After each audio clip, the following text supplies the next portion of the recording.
আমরা ওখানে চলে গেলাম। মিস্টার পাস্কেল নীলাম হাউসে ছিলেন, আমাকে দেখে হাতটা বাড়িয়ে দিল। আমরা করমর্দন করলাম। আমি প্রিয়মের সঙ্গে পাস্কেলের পরিচয় করে দিলাম। পাস্কেলের সঙ্গে অনেক দিনের পরিচয় আমার, বাবার সঙ্গে বেশ কয়েকবার আমি এখানে এসেছি। ভারী অভারী ভদ্রলোক, যদিও চেহারা থেকে সেটা বোঝার পায়নি। টাক মাথা, ফ্রেঞ্চ কাট দাড়ি, চোখে মোটা কালো ফ্রেমের চশমা, লম্বা মেয়েদের চেহারা, মুখে সবসময় একটা সিগারেট ঝুলছে। কাপ বলে মিস্টার সেন ড্রেসিং টেবিলটা ফেরত দিয়ে দেবেন। সিগারেটের একটা লম্বা ধোঁয়া ছেড়ে বলল পাস্কেল। আমি তো অবাক হলাম। আমি যে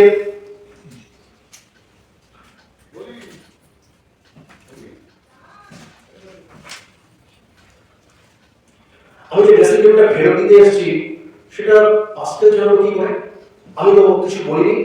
আমি সে কথা বলতে পাস্কেল একটা অদ্ভুত বিরাট হাসি হাসল। আমি জানতাম স্যার, ব্যবসা করে খাই, কাস্টমার দেখলে বুঝে যায়।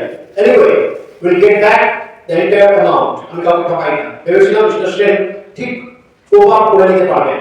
মিস্টার সেনকে দেখে আমার সেরকমই মনে হয়েছিল। কি বলছেন আপনি? বলে আমি সবিস্তারে দুটো রাতের বর্ণনা দিলাম মিস্টার পাস্কেলের কাছে। সবটা শোনার পর পাস্কেলের মুখে একটা মৃদু হাসি খেলে গেল। তারপর মুখটা অস্বাভাবিক রকম গম্ভীর হয়ে গেল।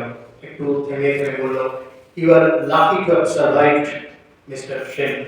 কেন এই কথা বলছেন? প্রিয়ম বলল।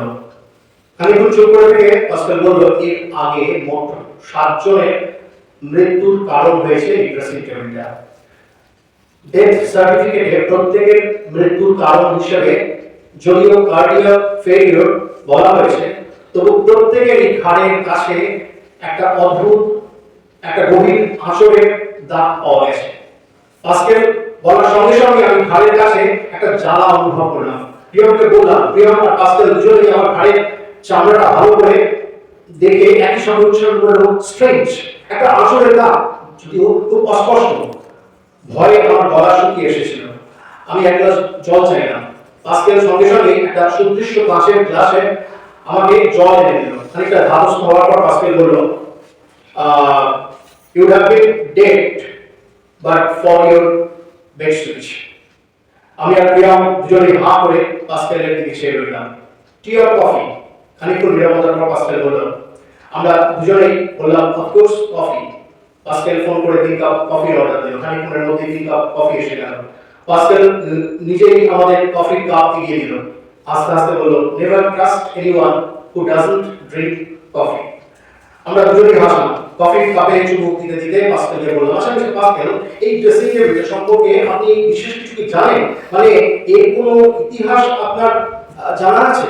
পাস্কেল একটা সিগারেট ধরালো, ভক ভক করে খানিকটা ধোঁয়া ছেড়ে বলল, জানি মিস্টার সেন, তবে ইতিহাসটা বলি করুন। 19 শতাব্দীর প্রথম দিকে কলকাতায় তখন দুটো টাউন, হোয়াইট টাউন আর ব্ল্যাক টাউন। আপনারা এখন যেখানে বসে আছেন এটা ছিল হোয়াইট টাউন। নেটিভদের এখানে বিশেষ একটা দেখা গেল না। এসপ্ল্যানেড চত্বরে গঙ্গার ধারে কিছু সুন্দর বাড়ি ছিল, সাহেবদের বাড়ি। এইরকম একটি বাড়িতে থাকতো মার্ক আর তার স্ত্রী লিন্ডা। কলকাতার সাহেবরা সেই সময় আপনাদের বাবুদের মতোই ফুর্তি করত। মার্ক এইরকমই একজন সাহেব বাবু ছিলেন। মদ আর অন্য সব জাতির নানা কিছুতেই টাকা পয়সা উড়িয়ে দেওয়া ছিল তার একমাত্র কাজ। লিন্ডার সঙ্গে এ নিয়ে রোজ রাত্রিবেলা কাজিয়া বেড়ে যেত। বেচারি লিন্ডা একমাত্র শখ ছিল তার দামি পারফিউম কেনা আর তার সাথে ড্রেসিং টেবিলে বসে সাজগোজ করা। সেই দিনও এইরকম ভাবে ড্রেসিং টেবিলের সামনে বসে সাজগোজ করছিল লিন্ডা। মার্ক দুটো ট্রাম্প হয়ে যথারীতি ঝগড়া বেঁধে গেল। সেখান থেকে হাতাহাতি, আগের মাথায় পকেট থেকে রিভলভার বার করে লিন্ডার সাদের আয়নাতে গুলি চালালো মার্ক। পরপর দুবার আয়নাটা ঝনঝন করে ভেঙে পড়ল লিন্ডার চোখের সামনে। ঘটনার আকস্মিকতায় লিন্ডা স্থানুর মতো দাঁড়িয়ে থাকলো খানিকক্ষণ। তারপর রাগে উন্মাদের মতো ধেয়ে এলো মার্কের দিকে। মার্ক তার তৃতীয় গুলিটা চালালো লিন্ডাকে লক্ষ্য করে। 2 পা এগিয়ে লিন্ডা মাটিতে পড়ে গেল। লিন্ডার প্রাণহীন দেহটার দিকে খানিকক্ষণ তাকিয়ে থাকলো মার্ক। তারপর সেই রাতে বাড়ির সংলগ্ন একটা বাগানে পুঁতে দিয়েছিল দেহটাকে। এতক্ষণ এক নাগারে বলে পাস্কেল একটু থামলো। আমার আর প্রিয়মের দিকে এক দৃষ্টিতে চেয়ে থাকলো খানিকক্ষণ। তারপর আবার শুরু করলো, আপনারা নিশ্চয়ই ভাবছেন আমি এত সব জানলাম কি করে? ভেরি পার্টিনেন্ট প্রশ্ন। ঘটনা ঘটে যাওয়ার পর মার্ক অনুতাপে দগ্ধ হতে লাগলো। যতই ঝগড়াঝাটি হোক না কেন, লিন্ডাকে মার্ক ভালোবাসত গভীরভাবে। তাই সারা রাত জেগে একটা সুইসাইড নোট লিখে ভোর রাতে রিভলভারের শেষ গুলিটা নিজের জন্য খরচ করলো। সুইসাইড নোটে আমি যা যা বললাম সবই মার্ক লিখে রেখেছিল। ব্রিটিশ পুলিশের কাছে সেই নোট ছিল। কলকাতা পুলিশের আর্কাইভে সেই নোট আছে কিনা আমার জানা নেই। রাসেল স্ট্রিটের মিরাল হাউসে এখন অদ্ভুত এক নীরবতা। প্রিয়লি নীরবতা ভেঙে প্রথম কথা বলল, আপনি এত সব জেনেও কেন ড্রেসিং টেবিলটাকে অন্যের ঘাড়ে চালিয়ে যাচ্ছেন? এটা কি এক ধরনের ক্রিমিনাল অফেন্স না মিস্টার পাস্কেল? উত্তরে পাস্কেল বলল, দেখুন আমি ব্যবসার লেখায়, আমার এত সব ভাবতে চলবে কেন? তাছাড়া আমার এখনো স্থির বিশ্বাস কারুর না কারুর বাড়িতে ঠিক লিন্ডার একটা আশ্রয় চলবে, আর বাড়ির মালিকও এতে ইউজ হয়ে যাবে। মিস্টার সেনকে দেখে আমার এমনই মনে হয়েছিল। আসতে পারি? আমার আর প্রিয়মের দৃষ্টি দরজার দিকে গেল। দেখলাম দরজার মুখে দাঁড়িয়ে এক ভদ্রলোক, বয়স 50-এর উপরে, মাথায় সাদা চুল, ঘন সাদা চুল। সবচেয়ে অবাক লাগলো এই গরমে ভদ্রলোক কোট পরে এসেছে। পাস্কেল সশব্দস্ত হয়ে বলে উঠল, মোস্ট ওয়েলকাম মিস্টার দত্ত। ভদ্রলোক আমাদের পাশে একটি চেয়ারে বসে বললেন, সেই জিনিসটি ফেরত এসেছে? আপনি বলেছিলেন ফেরত আসার সম্ভাবনা আছে। হ্যাঁ মিস্টার দত্ত, ড্রেসিং টেবিলটা ফেরত এসেছে। আপনি আজ বিকেলের মধ্যে ডেলিভারি পেয়ে যাবেন। পাস্কেল বলল। প্রিয়ম কিছু বলতে যাচ্ছিল। পাস্কেল ওর দিকে তাকালো, একটা ক্রুদ্ধ দৃষ্টি। প্রিয়ম কোনো কথা বলল না, আমিও চুপ করেই রইলাম। পাস্কেল আমার দিকে তাকালো, বলল, মিস্টার সেন, আপনি তাহলে মিস্টার দত্তের ঠিকানায় ড্রেসিং টেবিলটা পাঠিয়ে দেবেন। আপনার আর এখানে ক্যারি করার কোনো প্রয়োজন নেই, ওটা মিস্টার দত্তই বেয়ার করবেন। মিস্টার দত্ত মাথা নাড়লেন। আমি আর প্রিয়ম ঠিকানাটা নিয়ে উঠে পড়লাম। বাড়ি ফিরে আমার পরিচিত এক প্যাকারের মাধ্যমে ড্রেসিং টেবিলটা পাঠিয়ে দিলাম 10-1 মুক্তারাম বাবু স্ট্রিটে। বারান্দায় দাঁড়িয়ে দেখছিলাম ড্রেসিং টেবিল বিদায়ের দৃশ্য। হঠাৎ কাঁধে স্পর্শ অনুভব করলাম। তাকিয়ে দেখি মা কখন এসে পেছনে দাঁড়িয়েছে।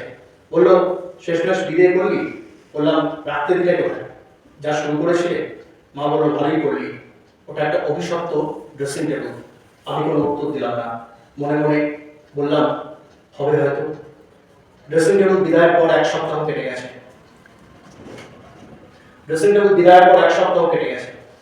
আমিও 1 সপ্তাহ কেটে গেছে। আমিও অফিসের কাজে হায়দ্রাবাদ ঘুরে আজই ভোরের ফ্লাইটে কলকাতায় এসেছি। এসেই মাথার পোকাটা আবার মরে উঠল। ভাবলাম, লোকটা মানে মিস্টার দত্তের কি পরিণতি হলো খোঁজ দিতে হয় না? একবার ভাবলাম পাস্কেলকে একটা ফোন করে জেনে নেব। তারপর ঠিক করলাম না, নিজেই দেখা করবো ভদ্রলোকের সঙ্গে। ঠিকানাটা হাতের কাছে ছিল।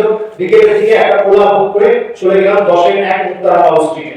সহজেই পেয়ে গেলাম বাড়িটা। প্রাসাদের মতো বাড়ি, গেটের মুখে সশস্ত্র রক্ষী। আমার নাম ধাম সব একটা কাগজে লিখে ভেতরে পাঠিয়ে দিলাম। খানিকক্ষণের মধ্যেই একটি লোক আমাকে ভেতরে নিয়ে গেল। সুদৃশ্য অ্যান্টিক ফার্নিচারে সাজানো একটা বড় ঘরে আমার বসার ব্যবস্থা করে লোকটি চলে গেল। ঘরের চারদিকের দেয়ালে সুন্দর পেইন্টিং ঝুলছে। একটা পেইন্টিংয়ে আমার দৃষ্টি আটকে গেল। পুরনো কলকাতার ছবি, হয়তো কোনো সাহেবের আঁকা। তন্ময় হয়ে তাকিয়েছিলাম ছবিটার দিকে। ড্যানিয়েলের আঁকা, Thomas Daniel. Rare collection mister Sen. খেয়াল করিনি কখন মিস্টার দত্ত ঘরে এসেছেন। দেখলাম মিস্টার দত্তের ভ্রু যুগল ঈষৎ কুঞ্চিত। তার মানে আমাকে দেখে মোটেই খুশি হননি ভদ্রলোক। বললাম, কেমন আছেন মিস্টার দত্ত? ভালো। ভালো কেন? আমাকে দেখে কি আপনার খারাপ মনে হচ্ছে, ভালো লেগে মনে হচ্ছে? মিস্টার দত্ত বললেন, না এমনি। আমি বললাম, মনে মনে ভাবলাম, আমি ড্রেসিং টেবিলটা 2 দিনের বেশি রাখতে পারলাম না, সেখানে এই লোকটা দিব্যি 7টা দিন কাটিয়ে দিল। কিছু ভাবছেন মনে হচ্ছে? মিস্টার দত্ত আমাকে বললেন। আমি বললাম, একটা কথা জিজ্ঞেস করবো আপনাকে মিস্টার দত্ত? নিশ্চয়ই। 1 টাকা 100টা করতে পারেন। কথা বলার মতো ভাই মশাই কেউ তো নেই, শুধু গোটা মাসের চাকর ছাড়া। আপনি কি ড্রেসিং টেবিলটা আপনার শোয়ার ঘরে রেখেছেন? হ্যাঁ, শোয়ার ঘর ছাড়া যে অন্য কোনো ঘরে ওকে মানায় না। ভারী সুন্দর ড্রেসিং টেবিল, আমার best collection. I am grateful to you mister Sen. ওর দাম 1 লক্ষ টাকা কম হওয়া উচিত না। আমি ভদ্রলোকের দিকে তাকিয়ে এক দৃষ্টিতে তাকিয়ে রইলাম। একটা দীর্ঘশ্বাস ফেলে বললাম, হ্যাঁ খুব সুন্দর ড্রেসিং টেবিল। মনে মনে বললাম, ভয়ঙ্কর সুন্দর। মিস্টার দত্তের বাড়ি থেকে বেরিয়ে একটা সিগারেট ধরালাম, পেছনে ঘুরে প্রাসাদের মতো বাড়িটার দিকে একবার তাকালাম। অস্তগামী সূর্যের আলো পড়েছে বাড়িটার উপর, আর খানিকক্ষণের মধ্যেই পুরো বাড়িটাকে অন্ধকার গ্রাস করবে। মনে মনে বললাম, এতদিন বাদে হয়তো সত্যি লিন্ডা তার আশ্রয়টা খুঁজে পেয়েছে। ধন্যবাদ। বেশি বড় হয়ে গেল, আসলে এটা অনেকদিন আগেকার লেখা, আমার মনে নেই যে এটা এত বড়। হ্যাঁ, একটু বেশি বড় হয়ে গেল।